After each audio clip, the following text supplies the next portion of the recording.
وهذه نبذة يسيرة من مناقب الشيخ الفاضل محمد شرواني عبدان، والعالم الحبر الشهير الملقب بجوهر بنجر شيخ بنجيل شرواني، مضح بأوقات الحياة لخدمة العلوم فنعم الأخذ من ثمره الداني، سليل الكرام العارفين، سليل الكرام العارفين بربهم، ووارث أسرار هو الشيخ شرواني، سلالة أرشد العلا ذي المفاخر، خليفة قطب الدهر مولاي سماني. Beliau adalah seorang alim, allamah, seorang yang telah menyatukan dalam dirinya antara ilmu syariat dan hakikat, antara ainul yakin dan hakul yakin. Sang mutiara dari Banjar, beliaulah guru bangil, beliaulah Syekh Muhammad Syarwani. Syekh Muhammad Syarwani Abdan adalah pendiri dan pengasuh Pondok Pesantren Datuk Kalampaian Bangil. Beliau termasuk keturunan dari seorang alim yang masyhur, yaitu Syekh Muhammad Arsyad Al-Banjari, atau yang terkenal dengan sebutan Datuk Kalampaian, yang hidup di zaman kerajaan Banjar sekitar 300 tahun yang lalu. Yang mana Datuk Kalampaian ini adalah khalifah dari guru beliau, Qutbuz Zaman, Syekh Muhammad bin Abdul Karim As-Samman Al-Madani. Syekh Muhammad Syarwani Abdan dilahirkan pada tahun 1331 Hijriyah atau 1913 Miladi di kota Martapura, tepatnya di daerah Kampung Melayu Ilir. Beliau tumbuh besar dan dewasa dalam perhatian yang sempurna, serta telah mendapatkan pendidikan dan pemahaman tentang agama semenjak usia belia. Di samping menerima pengajaran dari orang tua dan kerabat, beliau juga mengikuti pendidikan di Madrasah Darussalam Martapura, yang waktu itu dipimpin oleh paman beliau sendiri, yaitu Tuan Guru Al-Alimul Allamah Syekh Muhammad Kashful Anwar bin Haji Ismail. Dan pada usia yang masih sangat muda, dikarenakan dorongan semangat yang kuat untuk menambah dan menimba ilmu agama, maka beliau rela untuk meninggalkan kampung halaman daerah asalnya Martapura menuju Pulau Jawa dan bermukim di kota Bangil, mengikuti ayah beliau Haji Abdan yang telah terlebih dahulu tinggal di kota Bangil.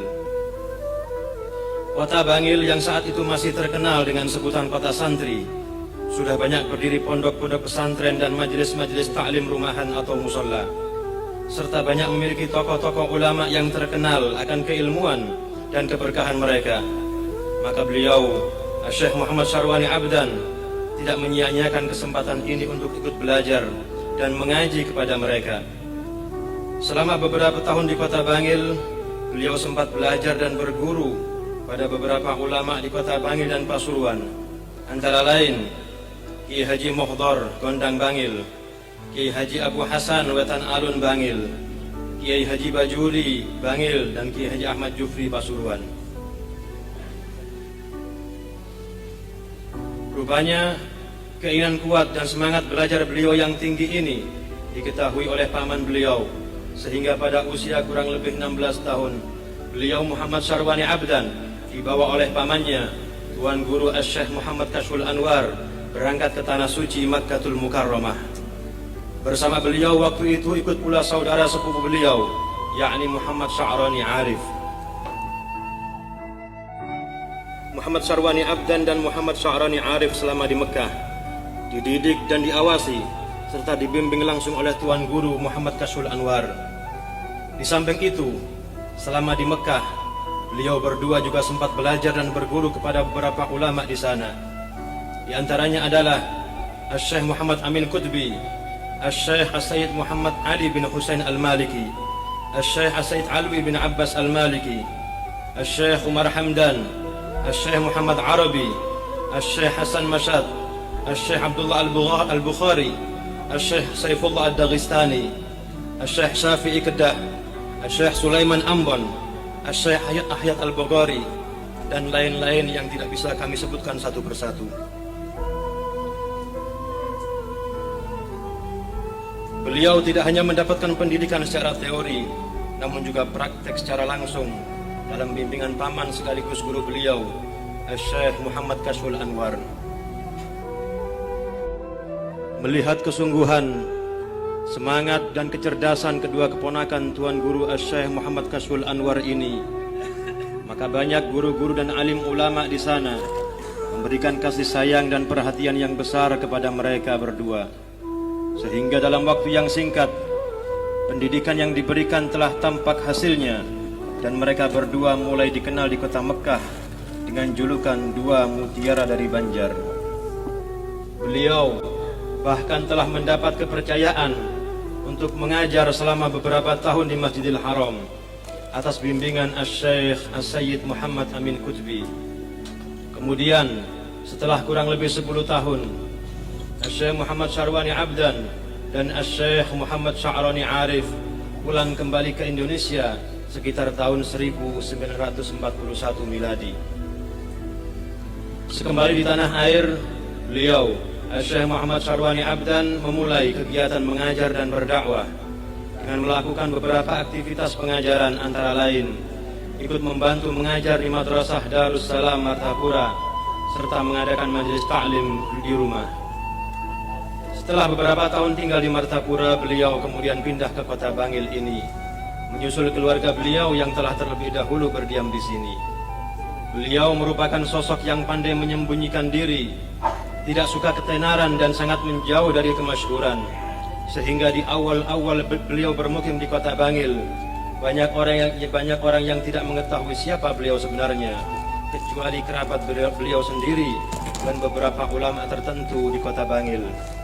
Itu pun setelah mereka diberitahu oleh Kiai Haji Abdul Hamid yang merupakan kiai sepuh di kota Pasuruan.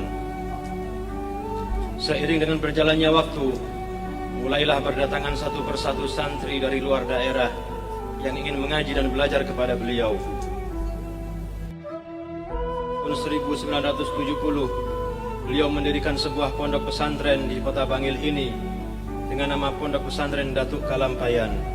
Sebuah nama yang beliau ambil dari lakop atau sebutan datuk beliau, Syekh Muhammad Arsyad Al-Banjari, dengan harapan semoga keberkahan dari leluhur yang mulia tetap mengalir kepada anak cucu, murid-murid serta segenap para pecinta.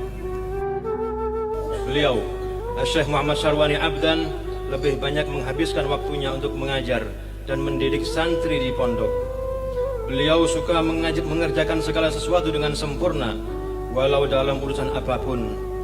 Hal ini nampak dari kesungguhan beliau dalam berdakwah menyebarkan agama Islam. Telah menghasilkan beberapa karya tulis, di antaranya adalah yang telah diterbitkan sebuah buku atau kitab yang berjudul Al-Dhakhiratul Thaminah li Ahlil Istiqamah atau simpanan berharga, dan terjemah serta syarah qasidah Al-Burdah.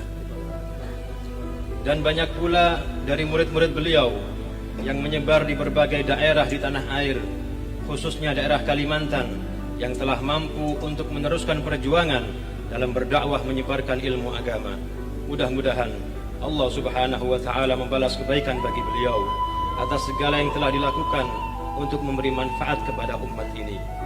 Akhirnya pada Senin malam 12 Safar 1410 Hijriah yang bertepatan dengan 11 September 1989 Miladi, beliau Syekh Muhammad Syarwani Abdan kembali menghadap Tuhannya dalam keadaan ridho dan diridhai sekitar waktu Isya, dalam usia 76 tahun serta meninggalkan 27 orang putra dan putri. Semoga Allah Subhanahu wa Ta'ala senantiasa merahmati beliau, menempatkan beliau dalam surganya. Mudah-mudahan berkat beliau Syekh Muhammad Syarwani Abdan dan berkat para salihin, Allah Subhanahu wa Ta'ala menerima segala amal ibadah kita, mengabulkan segala doa kita, mengampuni segala dosa dan kesalahan kita di masa yang lalu. Mudah-mudahan Allah Subhanahu wa Ta'ala memanjangkan umur kita dalam sehat wal afiat serta memenuhinya dengan kebaikan. Mudah-mudahan Allah Subhanahu wa Ta'ala meluaskan rezeki kita yang halal, yang barakah, yang akan menjadikan kita orang-orang yang bertakwa kepada Allah Subhanahu wa Ta'ala, dan menutup umur kita semua dalam keadaan husnul khatimah. Amin ya rabbal alamin.